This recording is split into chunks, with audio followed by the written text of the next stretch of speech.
Hello welcome back to my channel.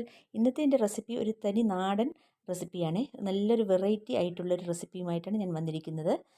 കപ്പയിൽ മീനിട്ട് ഉടച്ചെടുക്കുന്ന ഒരു നാടൻ കപ്പമീൻ ഉടച്ചതാണ് ഇന്നത്തെ റെസിപ്പി. വളരെ ടേസ്റ്റിയാണ് കേട്ടോ ഈ വിഭവം. ഈ കപ്പമീൻ ഉടച്ചതിന് വേറെ കറികളൊന്നും വേണ്ട. ചൂടോടുകൂടി കഴിക്കാൻ അടിപൊളിയാണ് കേട്ടോ. അപ്പോൾ വീഡിയോ എല്ലാവരും ഒന്ന് സ്കിപ്പ് ചെയ്യാതെ കാണണേ.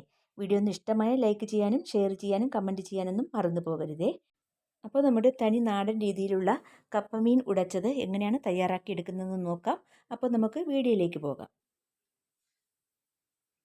അപ്പോൾ ഈ റെസിപ്പി ഉണ്ടാക്കാൻ വേണ്ടി ഞാൻ 1 കിലോ ചെറിയ കൊഴിയാള, നമ്മൾ വള്ളിക്കൊഴിയാളയില്ലേ, അത് എടുത്തിട്ടുണ്ട്. അതിൻ്റെ തൊലിയെല്ലാം കളഞ്ഞ് തലയും കളഞ്ഞ് കുടലൊക്കെ നീക്കം ചെയ്തിട്ട് ഉപ്പിട്ട് നന്നായിട്ട് ഉരച്ച് കഴുകി വൃത്തിയാക്കി എടുത്തതാണേ. ഇനി നമുക്കിതൊന്ന് 2 മിനിറ്റ് ഒന്ന് വേവിച്ചെടുക്കണം. അപ്പോൾ ഇതിലേക്ക് കുറച്ച് ഉപ്പും ഇട്ട് കൊടുത്ത് കുറച്ച് മഞ്ഞൾപ്പൊടിയും ഇട്ട് കൊടുത്തിട്ട് 1/4 ഗ്ലാസ് വെള്ളം ഒഴിച്ച് നമുക്കിതൊന്ന് വേവിച്ചെടുക്കാം. സാധാരണ ഇങ്ങനെ വേവിക്കാറില്ല. മരിച്ചീനി വേവിച്ച് ഊറ്റിയെടുത്തതിന് ശേഷം അതിൻ്റെ മേലായിട്ട് ഈ മുള്ളോട് കൂടിയുള്ള മീൻ വെച്ചിട്ട് അതിൻ്റെ മുകളിലായിട്ട് അരപ്പ് ഇട്ടിട്ട് ആവി കയറ്റി ഉടച്ചെടുക്കാറാണ് പതിവ്. പക്ഷേ ഇവിടെ മുള്ള് ഇഷ്ടമല്ല കേട്ടോ. ഈ കപ്പയിൽ കൂടി കിടക്കുന്ന മുള്ള് പെട്ടെന്ന് നമുക്ക് കടിക്കുമ്പോൾ ഇത് മുള്ള് കിട്ടുമല്ലോ, അതിവിടെ ഇഷ്ടമല്ല. അതുകൊണ്ടാണ് ഞാൻ ഇങ്ങനെ ചെയ്യുന്നത്. അപ്പോൾ ഇതാ ഒരു 2 മിനിറ്റ് നമുക്ക് ഇതൊന്ന് വേവിച്ചെടുക്കാവേ. അപ്പോൾ 1 മിനിറ്റ് കഴിഞ്ഞിട്ടുണ്ട്. ഇതൊന്ന് ചെറുതായിട്ടൊന്ന് ഇളക്കിയിട്ട് കൊടുക്കാം. ഒരു പകുതി വേവൊക്കെ ആയാൽ മതി കേട്ടോ. നമുക്കിതിൻ്റെ മുള്ളൊന്ന് ഊരിയെടുക്കണം, അതേ ഉള്ളൂ. അപ്പോൾ ഇനി നമുക്ക് അടച്ച് വയ്ക്കാം. ഒന്നും കൂടി 1 മിനിറ്റ് കൂടി വേവിച്ചെടുക്കാം.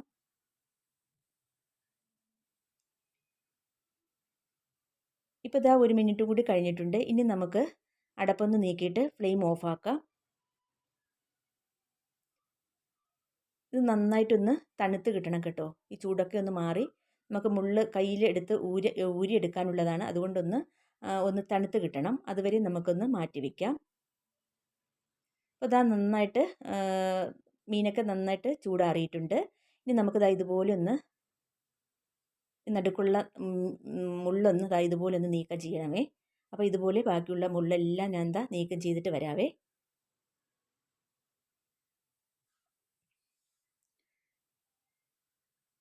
അപ്പോൾ ഇതിൽ നിന്ന് ഓരോ മീനും എടുത്ത് ഞാൻ ഇതുപോലെ മുള്ള് ഒന്ന് നീക്കം ചെയ്യുകയാണ്. അങ്ങനെ നീക്കം ചെയ്ത മീനാണ് കേട്ടോ ഇത്. ഇത്രയും മീനുണ്ട്.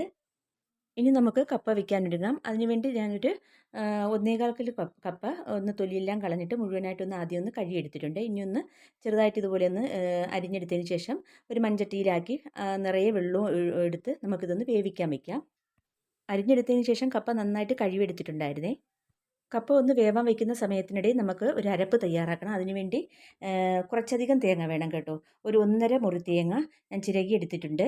എന്നിട്ട് ഇതിലേക്ക് ഒരു പച്ചമുളക്, ഒരു 4-5 അല്ലി വെളുത്തുള്ളി, 7-8 ചെറിയ ഉള്ളി, ഇത് നമുക്ക് ഇതിലേക്ക് ഇട്ട് കൊടുക്കാം. ഒരു 3/4 ടേബിൾ സ്പൂൺ പെരിഞ്ജീരകമാണേ, ജീരകമല്ല, ചെറിയ ജീരകമല്ല, പെരിഞ്ജീരകം, അത് നമുക്കിതിലേക്ക് ഇട്ട് കൊടുക്കാം. 1/2 ടീസ്പൂൺ മഞ്ഞൾപ്പൊടി ഇട്ട് കൊടുക്കാം. 1.5 ടേബിൾ സ്പൂൺ മുളക് പൊടി, കാശ്മീരി മുളക് പൊടിയാണേ, അതിട്ട് കൊടുക്കാം. ഇനി ഒരു ചെറിയ നാരങ്ങയുടെ വലുപ്പത്തിലുള്ള പുളി, ഒരു ശകലം പുളി മതി കേട്ടോ, അന്ന് നമുക്ക് ഇട്ട് കൊടുക്കാം.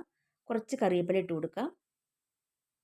എന്നിട്ട് ഇതിലേക്ക് 1/2 ഗ്ലാസ് വെള്ളവും കൂടി ഒഴിച്ച് കൊടുത്തിട്ട് ഇതൊന്ന് നമ്മുടെ കിഴങ്ങിനൊക്കെ നമ്മൾ ഒതുക്കിയെടുക്കുന്നില്ലേ, അതിൽ നിന്ന് ഇത്തിരി കൂടി അരഞ്ഞു കിട്ടണം. ആ രീതിയിലൊന്ന് അരച്ചെടുക്കാം. നമ്മൾ അവിയലിനൊക്കെ ഒതുക്കിയെടുക്കുന്ന അതിൽ നിന്നും കുറച്ചും കൂടി അരഞ്ഞു കിട്ടണമേ. അപ്പോൾ നമുക്കിതൊന്ന് അങ്ങനെ അരച്ചെടുക്കാം. അപ്പോൾ അതേ രീതിയിൽ ഞാൻ അരച്ചെടുത്ത് വന്നിട്ടുണ്ട്. കാണിച്ചു തരാം. ഇതാണ് അരവ് കേട്ടോ. നമ്മുടെ അവിയലിനൊക്കെ അരയ്ക്കുന്നതിനേക്കാളും ഇത്തിരി കൂടി അരഞ്ഞിട്ടുണ്ട്. അപ്പോൾ ഇത് ഒന്നങ്ങ് മാറ്റി വയ്ക്കാം. ഇപ്പോൾ നമ്മുടെ കപ്പ നന്നായിട്ട് വെന്തിട്ടുണ്ട് കേട്ടോ. ഇത് നമുക്കിനി വെള്ളം കളഞ്ഞ് ഊറ്റിയെടുക്കണം. ഒരു 5-6 മിനിറ്റൊക്കെ ആയപ്പോൾ തന്നെ കപ്പ നന്നായിട്ട് വെന്ത് കേട്ടോ. നല്ല കപ്പയായിരുന്നു. ഇതിന് നന്നായിട്ട് ഉടഞ്ഞു ചേരുന്ന കപ്പയാണ് ഏറ്റവും നല്ലത് കേട്ടോ. ഇതുപോലെ നന്നായിട്ട് പെട്ടെന്ന് വെന്ത് കിട്ടുന്ന കപ്പ. അപ്പോൾ ഇതിലേക്ക് ഇനി 1/2 ടീസ്പൂൺ ഉപ്പിട്ട് കൊടുക്കാം. എന്നിട്ട് ഞാൻ ഇതുപോലെ ചെറുതായിട്ടൊന്ന് ഇളക്കി കൊടുക്കുകയാണേ. മുള്ളോട് കൂടിയിടുന്ന മീനാണെങ്കിൽ ആദ്യം ഇങ്ങനെ ഉടയ്ക്കേണ്ട ആവശ്യമില്ല. അവസാനം ഉടച്ചെടുത്താൽ മതി. ഞാൻ ഇത് ചെറുതായിട്ടൊന്ന് ആദ്യം ഒന്ന് ഉടച്ചു കൊടുക്കുന്നുണ്ട്. എന്നിട്ട് നടുക്കിത്തിരി ഒന്ന് കുഴിച്ചതിന് ശേഷം നമ്മൾ പകുതി വേവിൽ വേവിച്ചിട്ട് മുള്ളൊക്കെ കളഞ്ഞു വെച്ചിരിക്കുന്ന കൊഴിയാള മീൻ ഇതിലേക്ക് ഇട്ട് കൊടുക്കാം. അതിനുശേഷം നമ്മൾ അരച്ച് വെച്ചിരിക്കുന്ന അരപ്പും കൂടി ഇതിലേക്ക് ഒഴിച്ചു കൊടുക്കാം. ഈ മീനിൻ്റെ മേലായിട്ട് ഒഴിച്ചു കൊടുക്കുക കേട്ടോ.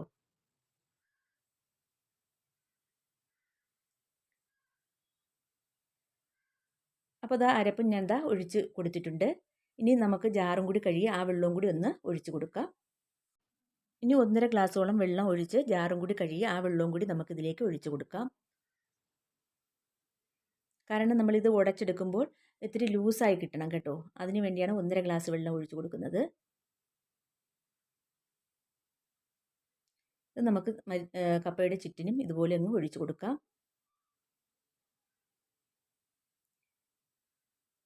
ഇനി കുറച്ച് ഉപ്പും കൂടി ഇട്ട് കൊടുക്കാം. ഇതിന് കുറച്ച് തേങ്ങ വേണം കേട്ടോ. നമ്മുടെ അവിയലിനൊക്കെ അരയ്ക്കുന്നതിനേക്കാളും കുറച്ച് തേങ്ങയും കൂടെ വേണം. കാരണം നമ്മൾ മീനൊക്കെ ഇട്ട് ഉടയ്ക്കുന്നതല്ലേ. അതുകൊണ്ട് ഞാനിവിടെ 1.5 മുറി തേങ്ങയാണ് എടുത്തിരിക്കുന്നത്. ഇനി നമുക്ക് അടച്ച് വെച്ച് ഒരു ലോ ഫ്ലെയിമിൽ ഒരു 5 മിനിറ്റ് നേരം ഒന്ന് ആവി കയറ്റി എടുക്കണമേ. ഈ അരപ്പൊക്കെ നന്നായിട്ട് ആവി കയറി വെന്ത് കിട്ടണം. ലോ ഫ്ലെയിമിൽ വെച്ച് കൊടുത്തിട്ട് ഇപ്പോൾ 5 മിനിറ്റ് ആയിട്ടുണ്ട്. നന്നായിട്ട് ആവി കയറി ആ അരപ്പും മീനും ഒക്കെ നന്നായിട്ട് വെന്ത് കിട്ടിയിട്ടുണ്ട്. ഇനി നമുക്ക് ഈ കപ്പയും അരപ്പും മീനും എല്ലാം കൂടി മിക്സാകുന്ന വിധത്തിൽ നന്നായിട്ട് ഇതൊന്ന് ഉടച്ചു കൊടുക്കണം. അപ്പോൾ അതിന് വേണ്ടി ഒരു സ്പൂണിൻ്റെ കയ്യിലോ തുടുപ്പോ സ്പാച്ചിലയോ എന്തെങ്കിലും വെച്ച് നമുക്കിതൊന്ന് നന്നായിട്ടൊന്ന് ഇളക്കി കൊടുക്കണം. സ്പൂണിൻ്റെ ഭാഗം വെച്ച് ഇളക്കരുത് കേട്ടോ. എങ്കിൽ മീൻ അങ്ങ് വല്ലാണ്ടങ്ങ് പൊടിഞ്ഞു പോകും. അത്രയും പൊടിയാൻ പാടില്ല. അപ്പോൾ ഞാൻ ഇതിലേക്ക് കുറച്ച് പച്ച വെളിച്ചെണ്ണയും കൂടെ ഒഴിച്ചു കൊടുക്കുന്നുണ്ട്. പച്ച വെളിച്ചെണ്ണ അല്ലെങ്കിൽ കടുതാളിച്ചൊഴിച്ചാലും മതി. അപ്പോൾ ഞാൻ കുറച്ച് പച്ച വെളിച്ചെണ്ണയും കൂടി ഒഴിച്ചു കൊടുത്തു. പച്ച വെളിച്ചെണ്ണയ്ക്ക് പകരം അവസാനം നിങ്ങൾക്ക് കടുക് താളിച്ച് വേണമെങ്കിലും ഒഴിക്കാം കേട്ടോ. അത് നല്ല ടേസ്റ്റാണ്. പച്ച വെളിച്ചെണ്ണ ഒഴിച്ചു കൊടുത്താലും നല്ല ടേസ്റ്റാണ്. അപ്പോൾ ഒരു തടി കയ്യിൽ വെച്ച് ഞാൻ ഇതൊന്ന് ഇളക്കി കൊടുക്കുകയാണേ. അപ്പോൾ മരിച്ചീനിക്ക് അനുസരിച്ചുള്ള മീൻ വേണം കേട്ടോ. മീനൊക്കെ നന്നായിട്ട് കിട്ടുന്ന സമയമുണ്ടല്ലോ, ഇതുപോലെ കൊഴിയാളയൊക്കെ പെടുന്ന സമയത്ത് നമ്മൾ ഇതുപോലെ ചെയ്യാറുണ്ട് കേട്ടോ. കൊഴിയാള, അയലച്ചൂട, നെത്തോലി ഇതെല്ലാം നെത്തോലിയൊക്കെ മുള്ള് ഊരിയിട്ട് തന്നെ ചെയ്യണം കേട്ടോ. അയലച്ചൂടയൊക്കെ ആണെങ്കിൽ, അയലച്ചൂടയും കൊഴിയാളയൊക്കെ ആണെങ്കിൽ ഇതുപോലെ മുള്ള് ഊരാതെ തന്നെ നമുക്ക് ചെയ്തെടുക്കാം. അത് വെന്ത മരിച്ചീനം മീതെ ഇതുപോലെ പച്ചയായിട്ട് വെച്ച് കൊടുത്തതിന് ശേഷം ഇതുപോലെ അരപ്പിട്ടും ഒന്ന് അതിൻ്റെ മുകളിലായിട്ട് ഒഴിച്ച് കൊടുത്തിട്ട് വെള്ളവും കൂടി ഒഴിച്ച് കൊടുത്തിട്ട് നന്നായിട്ട് വേവിച്ചെടുക്കണം. ഇത് ഞാൻ ഒരു 2 മിനിറ്റ് മുള്ള് ഊരാൻ വേണ്ടി വേവിച്ചെടുത്തിട്ടുണ്ടായിരുന്നു. അപ്പോൾ ഞാൻ ഉടച്ചെടുത്തിട്ട് ഉപ്പ് കുറവുണ്ടായിരുന്നേ, കുറച്ച് ഉപ്പും കൂടി ഇട്ട് കൊടുത്തിട്ടുണ്ട്. ഇനി ഒന്നും കൂടി നമുക്ക് ഉടച്ചു കൊടുക്കാം. പതുക്കെ ഉടച്ചു കൊടുക്കണം കേട്ടോ. മീൻ വല്ലാണ്ട് അങ്ങ് ഉടഞ്ഞു പോകരുത്. അവിടെ എവിടെയായിട്ട് നമുക്ക് മീനൊന്ന് ചവയ്ക്കാൻ കിട്ടണം. അപ്പോൾ നമ്മുടെ കപ്പ നന്നായിട്ട് ഇളക്കിയെടുത്തിട്ടുണ്ട്. നല്ല മണമാണ് കേട്ടോ ഇത് ഇളക്കിയെടുക്കുമ്പോൾ. കണ്ടില്ലേ, ആ മീനൊക്കെ അവിടെ എവിടെയായിട്ട് കിടപ്പുണ്ട്. ഇത് കൂടെ നമുക്ക് കടിക്കാൻ കിട്ടുമ്പോൾ നല്ല ടേസ്റ്റാണ് കേട്ടോ. വളരെ ടേസ്റ്റി ആയിട്ടുള്ളൊരു കപ്പ മീൻ ഉടച്ചതാണ്. എല്ലാവരും ഒന്ന് ട്രൈ ചെയ്യുക. ഈ മീനിട്ട് കപ്പ ഉടച്ചതിന് പ്രത്യേകം മീൻകറിയൊന്നും ആവശ്യമില്ല. ചൂടോടുകൂടി ഇത് മാത്രം കഴിക്കാൻ വളരെ ടേസ്റ്റിയാണ്. അപ്പോൾ നിങ്ങളെല്ലാവരും ഒന്ന് ട്രൈ ചെയ്തിട്ട് നിങ്ങളുടെ അഭിപ്രായങ്ങളൊക്കെ കമൻറ്റ് ബോക്സിൽ എഴുതി അറിയിക്കുക. കപ്പയിൽ ആവി കയറുമ്പോഴേ നല്ല മണമാണ് കേട്ടോ. ആ മീനിൻ്റെയും അരപ്പിൻ്റെയൊക്കെ നല്ല മണം എടുക്കും. അപ്പോൾ ഈ കപ്പയിൽ മീനിട്ട് ഉടച്ചതിന് എടുക്കേണ്ട മീനുകൾ ഈ വക മീനുകളാണ്. കൊഴിയാള, പകുതി സൈസായ അയല, അതുപോലെ തന്നെ നെത്തോലിയിലേക്ക് മുള്ള് മസ്റ്റായിട്ട് ഊരണം കേട്ടോ. മുണ്ടൻ കൊഴിയാള, ഈ വക മീനൊക്കെയാണ് കപ്പയിട്ട് ഉടയ്ക്കാൻ ഏറ്റവും നല്ലത് കേട്ടോ. അപ്പോൾ ഇന്നത്തെ വീഡിയോ നിങ്ങൾക്ക് എല്ലാവർക്കും ഇഷ്ടമായെന്ന് വിചാരിക്കുന്നു. വീഡിയോ ഇഷ്ടമായ ലൈക്ക് ചെയ്യാനും നിങ്ങളുടെ ഫാമിലി മെമ്പേഴ്സിനും ഫ്രണ്ട്സിനും ഒക്കെ ഒന്ന് ഷെയർ ചെയ്ത് കൊടുക്കാനും മറക്കരുതേ. പിന്നെ എൻ്റെ വീഡിയോ ആദ്യമായിട്ട് കാണുന്ന കൂട്ടുകാരുണ്ടെങ്കിൽ പ്ലീസ് ഒന്ന് സബ്സ്ക്രൈബ് ചെയ്തൊന്ന് സപ്പോർട്ട് ചെയ്യണേ. ആ തൊട്ടടുത്ത ബെൽ ബട്ടണും കൂടി ഒന്ന് പ്രസ് ചെയ്ത് ഓൾ എന്ന ഓപ്ഷനും കൂടി എനേബിൾ ചെയ്താൽ ഞാൻ ചെയ്യുന്ന എല്ലാ വീഡിയോസിൻ്റെയും നോട്ടിഫിക്കേഷൻ കറക്റ്റായിട്ട് നിങ്ങൾക്കെത്തും. അപ്പോൾ പ്ലീസ് സബ്സ്ക്രൈബ് ചെയ്തൊന്ന് സപ്പോർട്ട് ചെയ്യുക.